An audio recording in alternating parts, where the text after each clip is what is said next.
Venezuela's Nicolás Maduro has been exposed and indicted over the weekend. He is currently sitting in the MDC jail in Brooklyn awaiting his arraignment. His wife, Cilia Flores, is also there as well. She is set to be arraigned in New York State today, January 5th.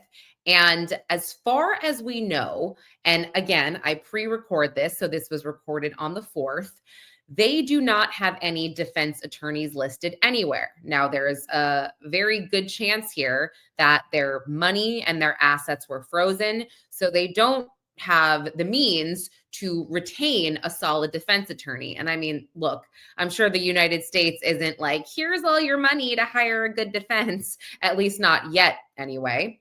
But my sources at the MDC told me that several lawyers appeared to be at intake trying to fill out some paperwork, and these attorneys, they looked to be public defenders. So I'm thinking that that is what they are going to use to start anyway. I also feel like, let's say their money is tied up, there will be some defense attorney who will take on this case for the publicity and for the clout, and because eventually I'm thinking that they will get paid somehow. Now, also on this indictment are several others besides Maduro and his wife. There is Ramon Rodriguez Chasin, who is a former interior minister and governor.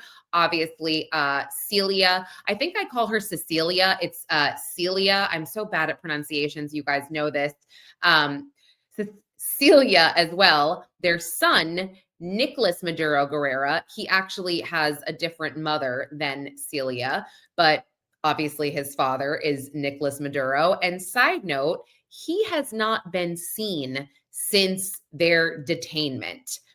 He is not being housed in the MDC with them. That much I do know as of right now. That's not to say that he won't be, but this had me thinking, is it possible that he could be a government witness at this point, knowing that he could suffer the same fate as his father, allegedly? Will he turn? I don't know. That's something that crossed my mind. And also, the last person on the indictment is Hector Guerrero Flores, and he is the leader of the Tren de Aragua gang, allegedly. And this is a very terrifying gang.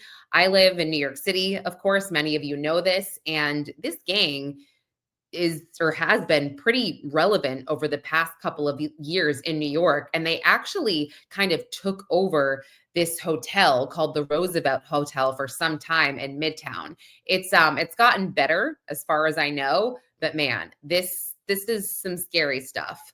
So the newest indictment from 2026, I'm going to go over this in lay terms with you all. And, you know, I also have I'll just take this down for a minute, but I have in the header, you know, drug lord, Venezuelan president, or both. There seems to be this crazy political divide in calling Maduro the Venezuelan president. I'm going to call him a leader.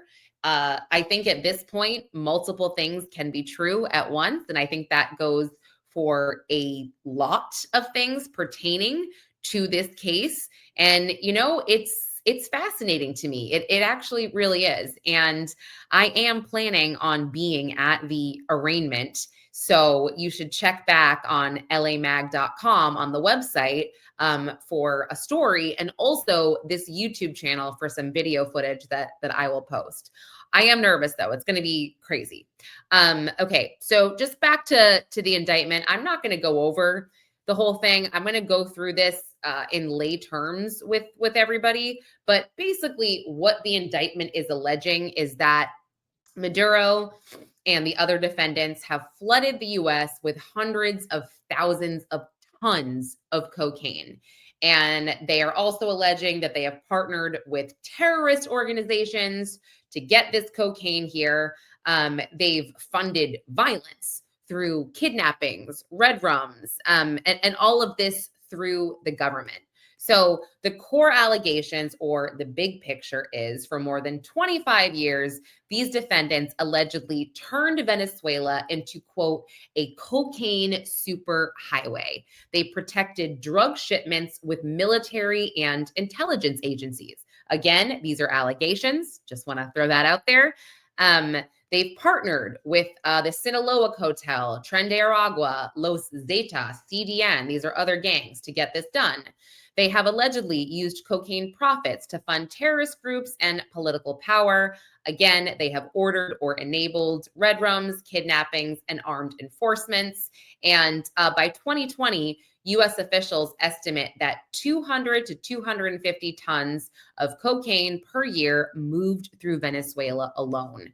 So I think that some of the more shocking allegations, you know what, I'll just make myself a little bit bigger since I'm not actually reading this all the way through. There we go.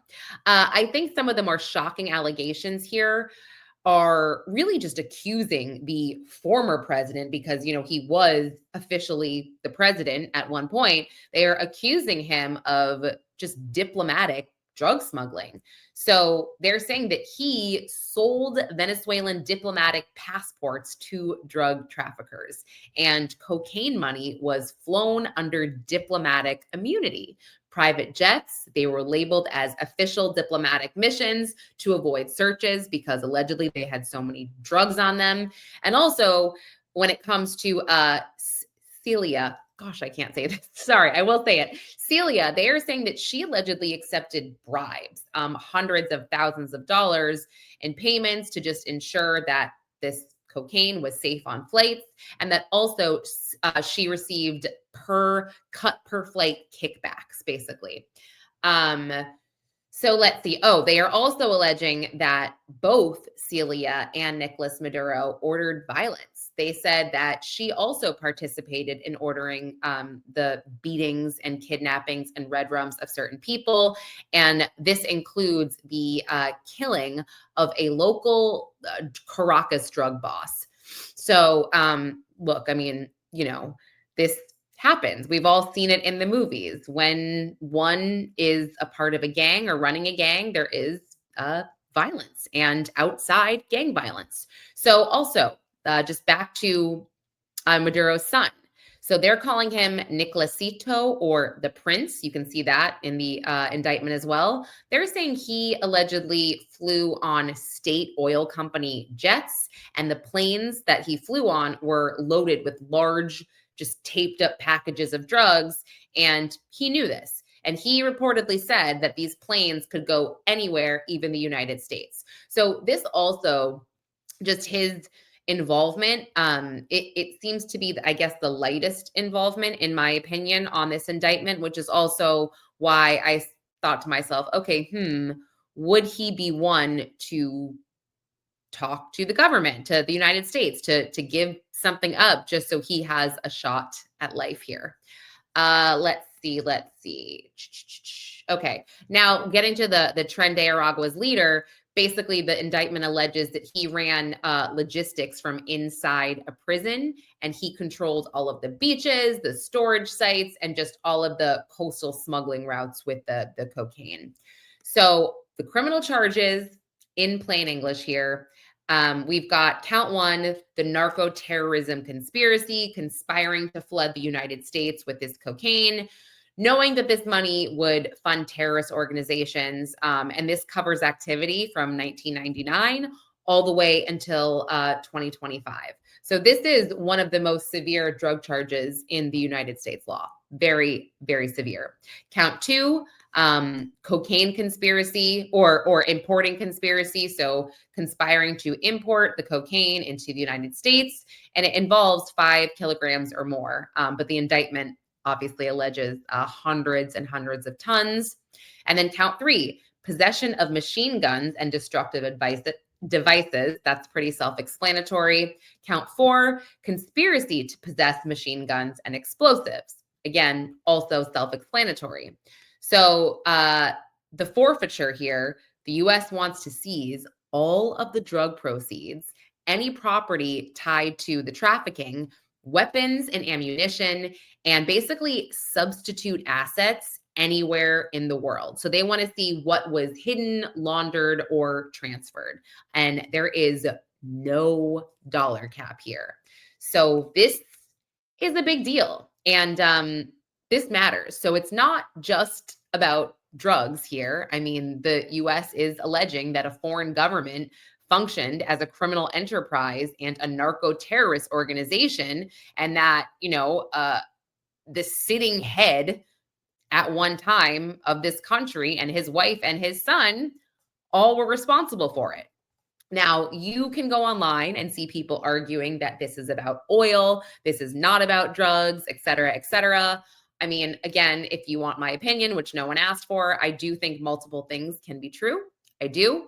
And I have also seen quite a few videos from people that either are Venezuelan, lived in Venezuela, or, once lived there, and they are celebrating. And of course, I've seen other videos of people who aren't very happy, but I haven't seen any Venezuelans not happy. And maybe it's just my feed.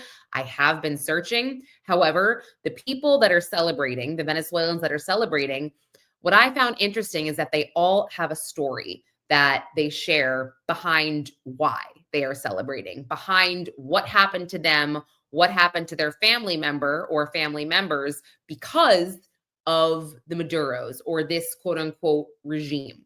So, I think that this is a super nuanced situation. I think it's huge. It's unprecedented. And like I said, I'm nervous to go to the arraignment. So I'll keep everybody updated because, again, I said I record this a day prior.